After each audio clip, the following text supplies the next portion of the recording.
Hola a todos, soy Cristina Casado, trabajo de radióloga en el Hospital 12 de Octubre y en la Clínica Centro, y os voy a dar las clases de las artropatías.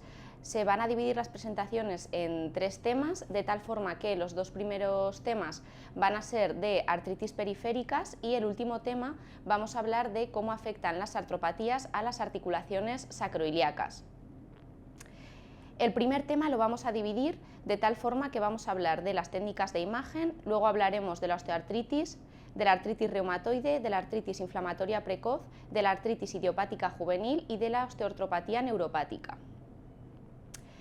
Como generalidades de las técnicas de imagen, decir que el tema de las artropatías es súper amplio, entonces es necesario hacer un estudio multidisciplinar entre las distintas especialidades para poder llegar al diagnóstico de las enfermedades e iniciar un tratamiento de forma más precoz.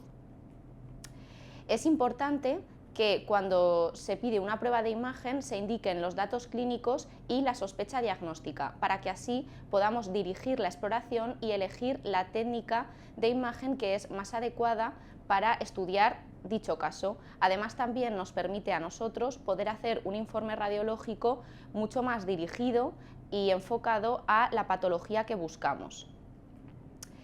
Otra peculiaridad de las artropatías es que las manifestaciones radiológicas que muestran son muy similares entre sí, de tal forma que si no tenemos esta orientación diagnóstica podemos llegar a hacer errores diagnósticos graves.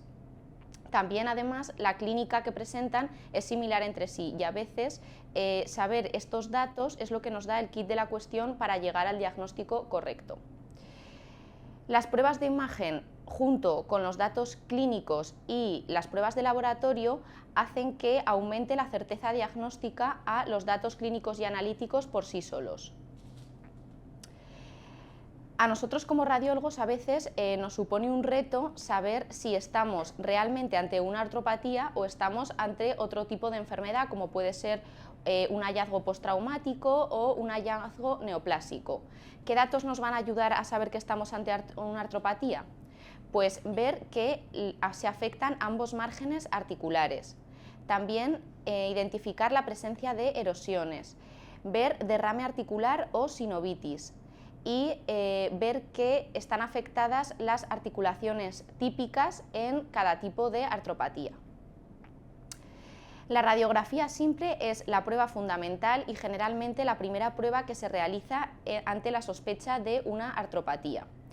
Para leer las radiografías articulares tenemos la regla del ABCS, de tal forma que en primer lugar nos vamos a fijar en que haya una adecuada alineación de las articulaciones. Luego nos fijaremos en que la mineralización ósea sea correcta y que no haya datos de osteopenia. Para esto nos fijaremos sobre todo en que haya un adecuado índice corticomedular en las diáfisis de los metacarpianos o los metatarsianos. También nos fijaremos en que el cartílago articular esté conservado. El cartílago de por sí en la radiografía no lo vamos a ver, pero sí vamos a ver signos indirectos de condropatía como la pérdida del espacio articular. También veremos las partes blandas para ver si hay aumento de las mismas y de qué morfología es este aumento o si este aumento está periarticular o en otra localización. Y por último, también nos fijaremos en la distribución, a ver si tiene una distribución característica de algún tipo de artropatía.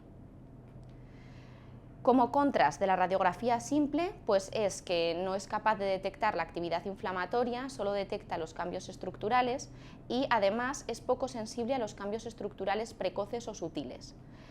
Como pros, pues los que ya sabemos, que es una prueba muy disponible, que es barata y que además hay estudios de larga data acerca de los hallazgos de las distintas artropatías en la radiografía que nos hace conocerlos muy bien. Vamos a seguir con la ecografía. ¿Qué contras tiene la ecografía? Pues que no valora las estructuras profundas, que la valoración del hueso está muy limitada y como pros, pues que detecta muy bien el derrame articular y la sinovitis, además nos permite una adecuada valoración de las partes blandas superficiales y tiene bajo coste y alta disponibilidad. También que no asocia radiación ionizante. Mediante la ecografía Doppler sí que podemos valorar la inflamación de la sinovial. Tenemos dos tipos de Doppler, el Doppler color, en el cual se afecta por la dirección del flujo sanguíneo, y el Doppler potencia. Este nos es más útil en el estudio de las artropatías porque no se afecta por la dirección del flujo y además detecta flujos de baja velocidad, que son los típicos que vamos a ver en las artritis. La tomografía computarizada no se usa de forma habitual para el estudio de las artropatías, únicamente ante dudas diagnósticas con radiografía y resonancia. ¿Qué contras tiene? Pues que tampoco detecta la actividad inflamatoria y además asocia radiación ionizante. Como pros, pues que nos permite una valoración muy precisa de la cortical ósea, entonces es muy sensible para detectar las erosiones, la esclerosis y también la anquilosis. Además, también nos permite detectar cuerpos libres de pequeño tamaño que se nos pueden escapar con otras pruebas de imagen. Por último, decir que en los estudios que se añaden contraste intravenoso sí que podemos valorar el realce sinovial como dato de inflamación. La última técnica de la que vamos a hablar es la resonancia magnética. Los contras pues ya los conocemos, que es más cara y es menos disponible, y además que hay algunos pacientes que la tienen contraindicada, como son los pacientes claustrofóbicos, los pacientes que tienen algunas prótesis ferromagnéticas, y además los pacientes tienen que aguantar una inmovilización prolongada, que en algunos casos es complicado, y más cuando tienen síntomas de dolor articular. Como pros, pues es súper sensible a la inflamación activa gracias a la identificación del edema óseo. Además, permite una adecuada valoración de las partes blandas, y en las secuencias con contraste vamos a ver el grado de inflamación de la sinovial y diferenciaremos entre la presencia de derrame y de sinovitis. También se puede usar para monitorizar las enfermedades y valorar las respuestas a los distintos tratamientos. Ya, proseguimos hablando de la osteoartritis. La osteoartritis es la artropatía más frecuente con diferencia, por lo que genera importante dolor y discapacidad funcional, y entonces genera un alto coste sociosanitario. El único tratamiento efectivo es la sustitución protésica de la articulación, y las pruebas de imagen tienen un papel muy controvertido. ¿Por qué? Pues porque son poco sensibles en detectar los cambios precoces, y además hay una disociación clínico-radiológica muy importante. El 40% de los pacientes que tienen una artrosis severa por imagen no tienen clínica, con lo cual, pues, ¿de qué te sirve la prueba de imagen si luego no se va a ver en la clínica? Tenemos dos tipos de osteoartritis. La osteoartritis primaria es la que se produce por un daño primario del cartílago. Esta se asocia pues a la edad avanzada, a factores genéticos, también a la obesidad, al estrés. Las localizaciones típicas van a ser las articulaciones de carga, como son la cadera y las rodillas, y también las manos, sin olvidarnos de la columna. La secundaria es la que se produce como un estadio final de otra enfermedad. Estas puede ser por una inestabilidad articular secundaria a una lesión de ligamentos o de meniscos, por una incongruencia articular secundaria a fracturas intraarticulares o a una necrosis avascular, por una destrucción primaria del cartílago por otra patología, como puede ser la fase final de una artritis reumatoide o de una artritis séptica. Tenemos que saber que la osteoartritis secundaria se producen articulaciones que no son las habituales articulaciones en carga, como puede ser el hombro o el codo, y además aparece en una edad más precoz de la esperada. ¿Qué indicaciones van a tener los estudios de imagen? Pues rápidamente nos tenemos que quedar que los pacientes que tienen una clínica típica de artrosis no hay que hacerles pruebas de imagen, simplemente se harán en los que tienen una clínica atípica. Tampoco vamos a realizarlos en el seguimiento rutinario de los pacientes, simplemente se utilizarán cuando haya una progresión rápida de los síntomas o haya un cambio claro en las características clínicas, para valorar si ha habido una rápida evolución de la osteoartritis o si hay otros diagnósticos alternativos que tenemos que tener en cuenta. La radiografía siempre va a ser la primera prueba que realicemos, y solamente realizaremos las siguientes para valorar diagnósticos adicionales. La resonancia y la ecografía los utilizaremos para valorar bien las partes blandas, y el TAC y la resonancia para valorar el hueso. También saber que hacer distintas proyecciones optimiza la detección de la artrosis, y que los hallazgos radiológicos no predicen la respuesta al tratamiento no quirúrgico, o sea, no hablamos del tratamiento de sustitución protésica de la articulación.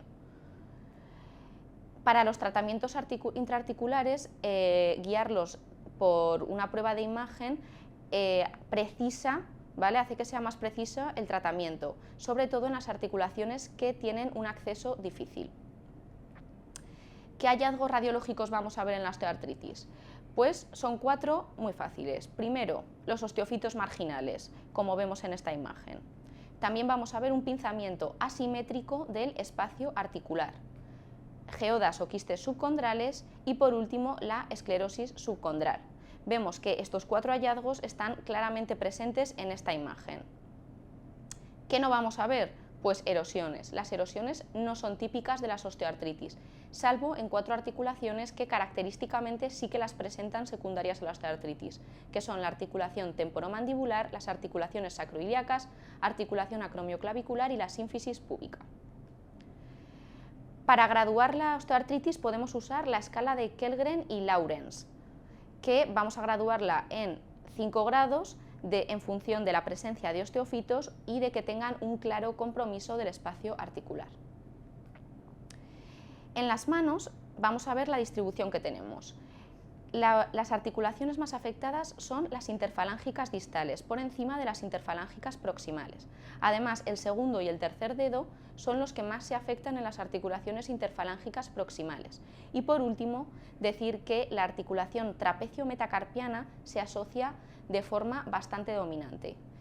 A la artrosis de la articulación trapecio-metacarpiana le vamos a llamar rizartrosis y la vamos a graduar según la escala de Eaton y Litter, de tal forma que el grado 1 va a ser un sutil ensanchamiento del espacio articular, el grado 2 ligero estrechamiento del espacio, el grado 3 importante estrechamiento, además veremos osteofitos de más de 2 milímetros, y el grado 4 es como el grado 3, pero además asocia artrosis de la articulación escafotrapezoidea.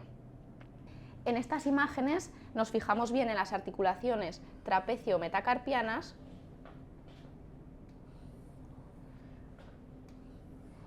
y vemos cómo hay importante estrechamiento del espacio articular con esclerosis y osteofitos mayores de 2 milímetros, por lo tanto estaremos ante un grado 3. En la siguiente imagen vemos que se ve similar esta articulación, la trapecio-metacarpiana está similar, sin embargo también asocia cambios artrósicos en la articulación escafotrapezoidea, con lo cual ya estaremos ante un grado 4. Un tipo especial de osteoartritis es la osteoartritis erosiva. Esta es la forma inflamatoria de la osteoartritis. Se suele producir en mujeres posmenopáusicas y afecta fundamentalmente a las articulaciones interfalángicas distales de las manos. Vamos a ver erosiones centrales con borde escleroso, conocidas como erosiones en alas de gaviota. Aquí, en la articulación interfalángica distal del segundo dedo, vemos esta erosión típica de la osteoartritis, ¿vale? Y cuando la veamos siempre tenemos que pensar que estamos ante un caso de artritis erosiva. En la cadera, la articulación anterosuperior va a ser más frecuente que la posteromedial, y los factores de riesgo para desarrollar osteoartritis de cadera son haber tenido una enfermedad de Perthes en la infancia, una epifisiolisis, la presencia de caderas displásicas y también tener un pinzamiento femoroacetabular.